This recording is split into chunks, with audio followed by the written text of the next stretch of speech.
Hello everyone, आज की इस वीडियो में हम लोग बात करने वाले हैं आचार्य हजारी प्रसाद द्विवेदी के साहित्यिक परिचय के बारे में। तो ये वीडियो उनके लिए है जो कक्षा 12 सामान्य हिंदी से तैयारी कर रहे हैं यूपी बोर्ड एग्जाम 2027 की।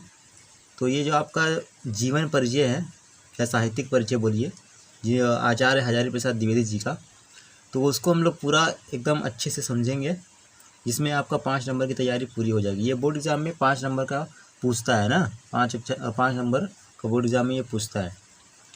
तो आपको क्या करना है, अच्छे से ध्यान देखना है, वीडियो को लास्ट तक देखना है। आचार्य हजारी प्रसाद द्विवेदी जी का जन्म, देखिए सबसे पहले हम लोग क्या बात करेंगे यहाँ पर, हेडिंग पे आपको कन्फ्यूज नहीं होना है। जैसे कि आपको अगर पेपर में पूछेगा साहित्यिक परिचय के बारे में, तो आपको हेडिंग डालना है साहित्यिक परिचय। जीवन परिचय के बारे में पूछेगा, जीवन परिचय डालना है। बाकी जो मैं बता रहा हूँ वही लिखना है, कन्फ्यूज नहीं होना है। या तो आप जीवन परिचय डालिए हेडिंग, या है आप डालिए साहित्यिक परिचय हेडिंग, ठीक है। तो बात कर लेते हैं अच्छे से, हम समझ लेते हैं कि आचार्य हजारी प्रसाद द्विवेदी का जन्म सन 1907 ईस्वी को बलिया जिले के दुबे का छपरा नामक ग्राम में हुआ था। आचार्य हजारी प्रसाद द्विवेदी का जन्म जो हुआ था वो सन 1907 में हुआ था, ठीक है। सन 1907 को हुआ था। कहाँ हुआ था? बलिया जिले के दुबे का छपरा नामक ग्राम में हुआ था, ठीक है। ध्यान सुनिएगा, मैं आपको बताऊंगा, वो बोलूँगा तो आप सुनकर याद कर लेंगे, कोई बहुत बड़ी बात नहीं है।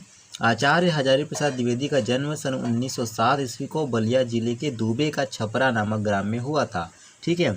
बलिया में इनका जन्म हुआ था। और इनके पिता का जो नाम था वो अनमोल द्विवेदी और माता का नाम ज्योतिषमती देवी था।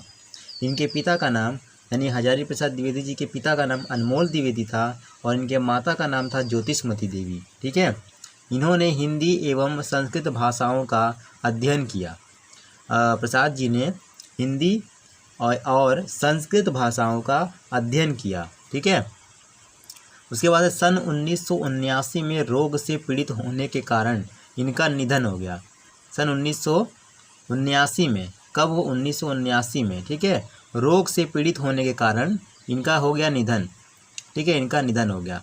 तो इतना आपको पहले याद कर लीजिए आप लोग इतना अच्छे से कि आपको क्या मैंने बताया कि आचार्य हजारी प्रसाद द्विवेदी का जन्म सन 1907 में हुआ था, ठीक है। सन 1907 को हुआ था और कहाँ हुआ था? तो बलिया जिले के दुबे का छपरा नामक ग्राम में हुआ था। यानी जो विलेज था, जो ग्राम था, वहाँ क्या उनका नाम, वो नाम था दुबे का छपरा नामक ग्राम में, और बलिया जिले में हुआ था। और इनके पिता का नाम अनमोल द्विवेदी था और माता का नाम ज्योतिषमती देवी था। और इन्होंने हिंदी संस्कृत भाषाओं का अध्ययन किया और सन 1979 ईस्वी में रोग से पीड़ित होने के कारण इनका निधन हो गया, ठीक है। यहाँ तक किसी को कोई दिक्कत नहीं। आगे बढ़ते हैं, आगे समझते हैं। हजारी प्रसाद द्विवेदी साहित्य के प्रख्यात निबंधकार, प्रख्यात मतलब फेमस, ठीक है, प्रसिद्ध। तो आचार्य हजारी प्रसाद द्विवेदी साहित्य के प्रख्यात निबंधकार, इतिहास लेखक, आलोचक, उपन्यासकार के साथ कुशल वक्ता और सफल अध्यापक भी थे, ठीक है। जो हजारी प्रसाद द्विवेदी जी थे वो क्या लेखक, मतलब कि वो हिंदी साहित्य के प्रख्यात निबंधकार, इतिहास लेखक, आलोचक, उपन्यासकार के साथ कुशल वक्ता और सफल अध्यापक भी थे। इन्हें बंगला, संस्कृत और इतिहास की भी अच्छी जानकारी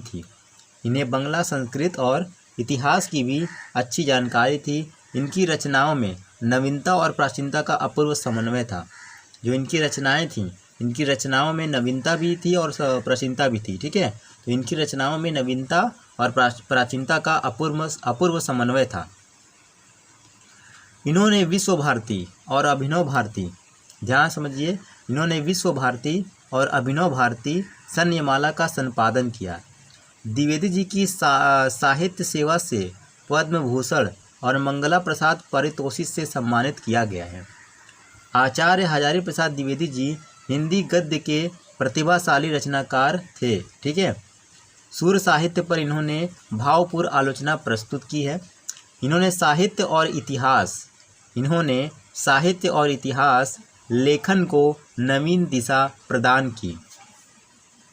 उपन्यासकार के रूप में द्विवेदी जी ने 4 उपन्यासों की रचना की। उपन्यासकार के रूप में द्विवेदी जी ने 4 उपन्यासों की रचना की है, ठीक है। उसके बाद जो सांस्कृतिक पृष्ठभूमि पर आधारित है, इसमें इतिहास और कल्पना के नई शैली और उनकी मौलिक प्रतिभा का परिचय मिलता है। ठीक है, इतना आप लोग को लिख लेना है। उसके बाद आपको उनकी रचनाओं के बारे में लिख लेना है। रचनाओं में आपको क्या लिखना है, रचनाएं आपको डालना है, हेडिंग डाल लीजिएगा आप लोग की आचार्य हजारी प्रसाद द्विवेदी जी की रचनाएं निम्नलिखित इस प्रकार हैं। उसके बाद आप लोग हेडिंग डाल के आप लोग लिख लीजिएगा निबंध संग्रह में अशोक के फूल, कुटज और कल्पलता। ऐसे जैसे मैंने आपको लिखा हुआ है कि निबंध संग्रह, इतिहास और उपन्यास, आप चाहें तो एक बार में आप रचनाएं डाल के भी ये सारा लिख सकते हैं जो आपको मुख्य याद जरूरी जो है। अशोक के फूल हो गया, कुटज हो गया, कल्पलता हो गया। और इनका इतिहास है हिंदी साहित्य की भूमिका, हिंदी साहित्य का आदिकाल, ठीक है। और उपन्यास जो है इनका वो है बाण भट्ट की आत्मकथा, पुनर्नवा, अनामदास का पौधा, ठीक है। तो ये सब हो जाएंगी हजारी प्रसाद द्विवेदी जी की रचनाएं। इतना आपको बोर्ड एग्जाम में लिखना है तो आपको एग्जामिनर 5 नंबर पूरे दे देगा। कुछ भी नहीं करना, जितना मैंने बताया बस उतना याद करना है। आपको डालना है हेडिंग जीवन परिचय या साहित्यिक परिचय, उसके बारे में आप उनके जीवन परिचय के बारे में लिख लीजिए सारा जो मैंने बताया भी आपको। रचनाओं में आपको इतना लिख लेना है ताकि आपके जो अंक हैं, जो 5 अंक हैं, वो आपको पूरे मिल जाएं। 5 अंक के लिए बोर्ड एग्जाम पूछता है, बोर्ड एग्जाम का सवाल है 5 नंबर का।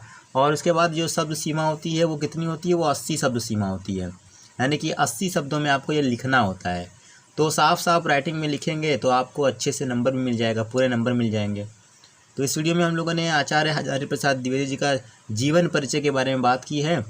वीडियो पसंद आई होगी तो वीडियो को लाइक कर दीजिएगा, चैनल को सब्सक्राइब करिएगा। फिर मिलते हैं किसी नेक्स्ट वीडियो में।